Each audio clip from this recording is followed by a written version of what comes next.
Zee मराठीवरील नावाजलेली का रे दुरावा या मालिकेतून घराघरात लोकप्रिय झालेली अभिनेत्री सुरुची अडाळकर पुन्हा एकदा झी मराठीवर कमबॅक करताना दिसणार आहे।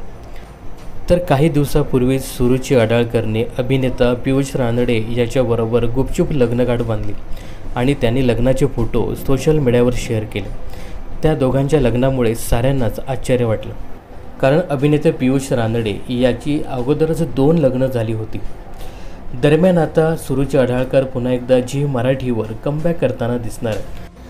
तर सुरुची अडाळकर झी मराठीवर सध्या नावाजत असलेली मालिका 7व्या मुलीची 7वी मुलगी या मालिकेतून पुन्हा एकदा प्रेक्षकांच्या भेटीला येणार आहे।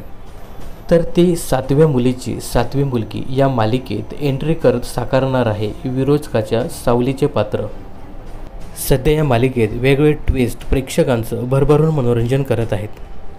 दरम्यान का रे दुरावा या मालिकेतून घराघरात पोचलेली सुरुची अडाळकर पुन्हा झी मराठीवर पुनरागमन करत आहे। सुरुचीने साकारलेली अदिती खानोलकर ही भूमिका खूपच गाजली होती।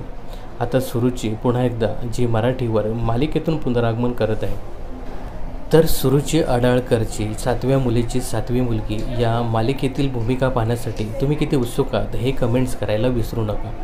मनोरंजन क्षेत्रातील अशाच फिल्मी अपडेट्स जाणून घेण्यासाठी चॅनलला नक्कीच सबस्क्राईब आणि फॉलो करायला विसरू नका।